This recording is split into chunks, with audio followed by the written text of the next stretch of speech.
Don't worry, I'm sure Erin will be fine. She and her sister are strong after all.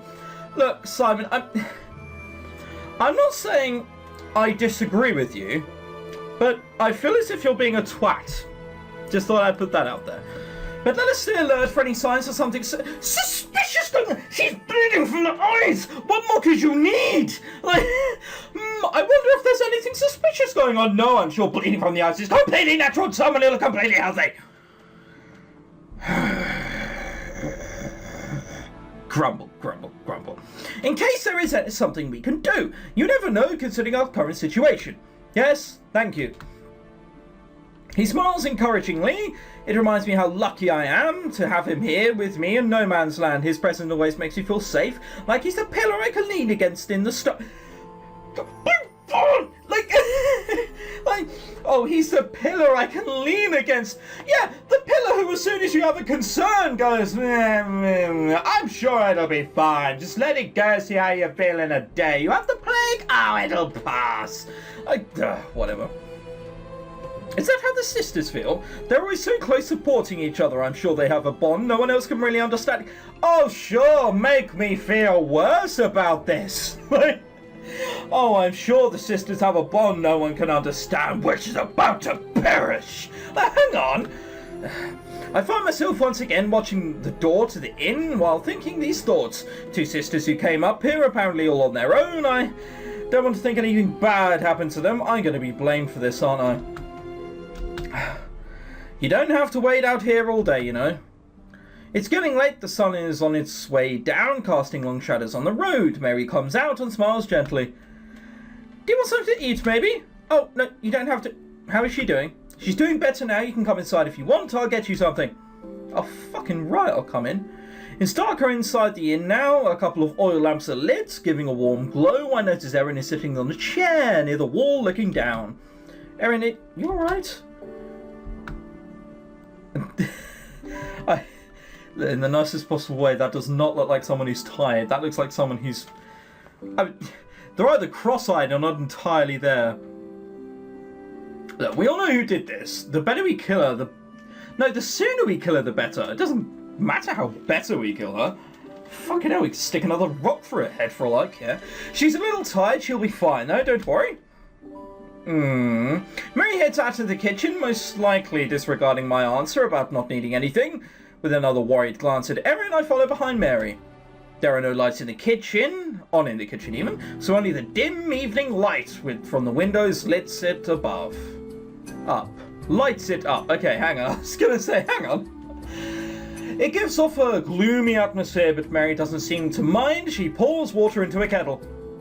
The house is completely silent, no customers today either, I guess. Yes, I imagine anyone who even dared entering the inn would be greeted with a fuck off. Like, whatever. Then Mary suddenly speaks. Can I tell you a story? It better be somehow relating to something. If this is about an ogre who no one likes, then went with a donkey to marry a princess, I'm going to be severely pissed off. A story? Sure. She turns away from the kettle and leans up against the kitchen table, and then she begins her story, all while looking down at her usual gentle expression. Once there was a small but... hang on. Emotional music. Once there was a small but happy family living in a rural town. The father was gone, but the mother was wise and managed to take care of the family by herself. Not only her family, her wisdom and prowess even helped the rest of the village whenever it was needed. It was a difficult life, but not an unhappy one. Just to those who lived it. Then one day things changed.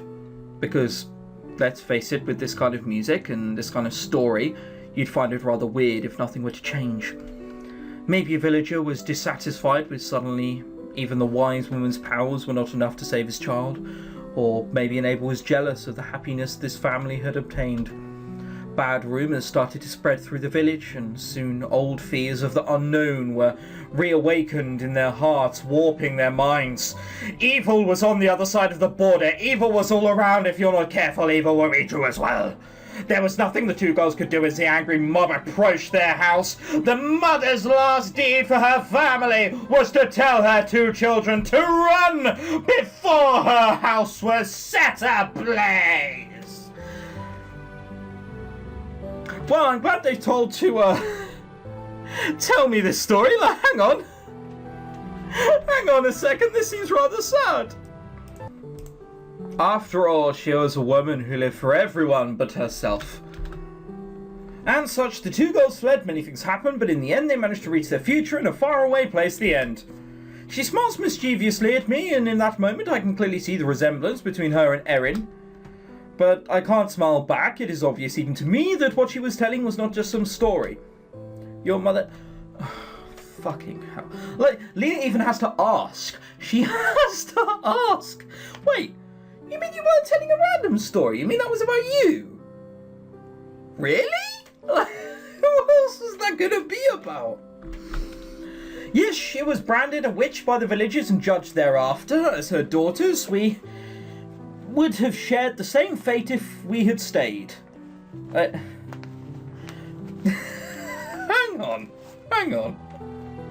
So, magic is fine in this world, right? I can do magic, Adelaide can do magic, because she was beforehand a priest, even before she got corrupt.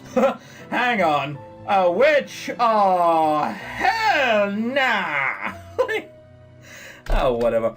She turns and looks out of the window. The last sun rays of the day light up her face. No, they don't. There is no sun rays. I still remember the cries of her mother as they captured her. They beat her and put a rope around her neck like you would cattle, so that she couldn't flee, you see? Now is not the time to be rhyming. Christ, Mary. I'm sorry. I'm sure everyone remembers as well. They saw it all. I feel something tighten around my heart. I remember Gavin telling me everyone has their reasons for being here, but I never imagined something like this for these two. Erin, who was always smiling and cheering me up. Yes, the smiley person has a sad and tragic story. Oh, what a surprise. Here. Mary holds out a cup of steaming, freshly brewed tea towards me, her usual gentle smile back on her face. Thank you. She nods and turns back towards the kitchen table, readying herself for preparing dinner. I look down into the cup in my hands for a moment without a word. I remember how Mary was the one who prepared the medicine for me when I was badly hurt. This is probably something she had learned from her mother, and what got her doomed in the end. Your mother was a herbalist? Something like that. I learned the basics of herbal medicine from her, but she hesitates for a moment and holds her cooking. There was something else. Something else? Yeah, sometimes no matter what I did, the medicine I produced could not attain the same effect as hers. The ingredients just seemed useless. But when she made it, it was as if new potential had awakened in them. It's hard to explain. Yeah, it's called a placebo. A natural gift for medicine? It takes more than knowledge to give herbs new abilities they didn't have before. Yeah, it's called a placebo. It's not impossible. She could have just had just a little bit of the gift. Gift? Yes, those of the gift are able to draw from the natural energies around us and make use of them. She probably had this ability, if only slightly, and that helped her make extraordinary medicine. I find these last 6 minutes rather absurd, I must say. She comes in, she tells us a story we didn't fucking need to know, considering how little we've spoken to her throughout this whole thing. I mean, she had a date at the festival, and other than that, I'm pretty sure she's done nothing else. So she starts telling us this story. Oh yeah, by the way, my mum died. Oh, good? Hang on. And then suddenly I just turn around and I'm like, actually, hang on. Your mum could have the gift. Well, what's the gift? Whatever. In Tanvies, there is a division in the church specialised in finding children with disability and then bringing them back to the church to train them. Leaving people with these powers alone is dangerous. If they are unable to control them, they can be corrupted by those same powers and pose a major threat to the world around them. Sounds a lot like the Magic and Dragon Age. Even if that doesn't happen, having a powerful mage running free can be hard to deal with. Since ordinary soldiers can have a hard time against unpredictable enemies like that, the Templar are usually sent Sent to take care of these problems. This sounds a lot like Dragon Age. I doubt Dragon Age Origins are the first person to tell it, but come on. Templars went to kill mages who went free and were a bit of a danger. I've never experienced such a mission myself, though. I see. Well, I suspected it might be something like that. Mary smiles and returns to her cooking. I decide to go back to where Erin is sitting. She hasn't moved since we went out into the kitchen. Erin, I put my cup on the table and approach her carefully. She still doesn't react to me, but she looks awake. Hey, Erin, answer me. It's Lena. She finally lifts her head and looks up at me as I stand right before her. That strange blank look is still in her eyes. Lena. Suddenly, she lifts her hands up towards me. I step back, a little surprised by the sudden gesture. What are you? I feel the cold sensation as her hands touch my neck. She gets up and leans strongly towards me, pushing me off balance. I land hard with my back on the wooden floor, Erin on top of me. Hey! A chill runs through me as I feel her grasp tighten around my neck. What is she? Is she trying to choke me? Erin is sitting on top of me, both her hands on my neck, her uncaring eyes are looking down into mine. She's surprisingly heavy in this situation. Yes, that will generally happen. It's called momentum and gravity and force and all those other good things. Like, no one saw this coming. Just like, yeah, she's like Mary's just like, yeah, like she's normally a bit carefree when she's tired. Like the other week she was bleeding. She tried to strangle 3 of my patrons. What is she like? God. Erin, now. She presses even harder and I see small stars dancing in front of my eyes. What is this? Stop it already. Slap. The grip on my neck loosens and Erin is staring into thin air with a shocked expression. Her cheek is still a little red. Did I hit her too hard? Did I hit her too hard? She was stabbing it! No. Let's get calm tonight. Calm. That's not completely stupid what Lena just said. I'm sure anyone in that reaction would produce some sort of ridiculous fucking assumption like that. She gets up, feeling her sore cheek. I also get back to my feet just as Mary returns from the kitchen. Did something happen? She looks questioningly at both of us. Erin still stands there, not reacting to her sister's question. Don't. It's just a small whisper, but I can tell Erin is saying something. Don't come, go away. She's still speaking in a lone voice, but the words grow in intensity. What is she saying? Does she want me to leave? Her expression is still blank, as if she's not really talking to anyone in this room. She brings her hand to her head just like she had done earlier today. Don't tell me it's starting again. Go away. Mary approaches her sister while smiling gently. Shh. She embraces the panicking Erin, stroking her hair. Don't worry, Erin, don't worry, I'll take care of it. Her voice is soft and warm, almost like a mother's, but a jerk runs through Erin's body at those words. No! I almost jump in surprise at her sudden outburst. Erin forcefully pushes the surprised Mary away, and she jumps into the table so that the cup crashes to the floor, spreading its contents onto the wooden planks. So does Mary normally do that? Is that a thing she... Whatever. There is a moment of awkward silence. The shocked Mary staring at Erin, and Erin looks around at both of us as if she only realised now what she just did. Ah. She jumps around and runs out the door. Mary just stays where she is, unmoving. Then I notice she's smiling again, but this time I think it just makes her figure looks heartbreakingly sad. What happened? Please look after Lena. She trusts you. Please look after her. Okay, gotcha. I don't know what is going on between them, but I can tell Mary is sad and worried about Erin, and she's asking for help. How many days have passed since she fucked off to go and see Adelaide?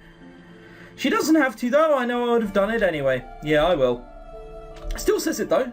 I find Erin at the edge of the town, by the edge of the forest. She notices me immediately as I approach her. Oh, hi, Lena. Sorry about what happened back there. What, the you strangling me thing? Yeah, I know. Slightly awkward. She laughs apologetically. Well, it looks like she's returned to her normal self again. You alright? Yes, I'm fine. Sorry I worried you like that. What happened earlier today when we were in the field? Ha, I don't know. My memory is a bit fuzzy about it all, only that it hurt pretty bad. I'm happy it's over. I'm still a little tired, though. She sighs and leans up against a tree with a pained expression. She doesn't mention anything about trying to choke me or pushing her sister away. Maybe she can't remember that part clearly either, in case I'm... Why won't you say anything? lying! She tried to kill you and you're just gonna be like, oh, fuck it won't happen again! Why? That makes no sense, Lena! God, you're so stupid at times! Christ!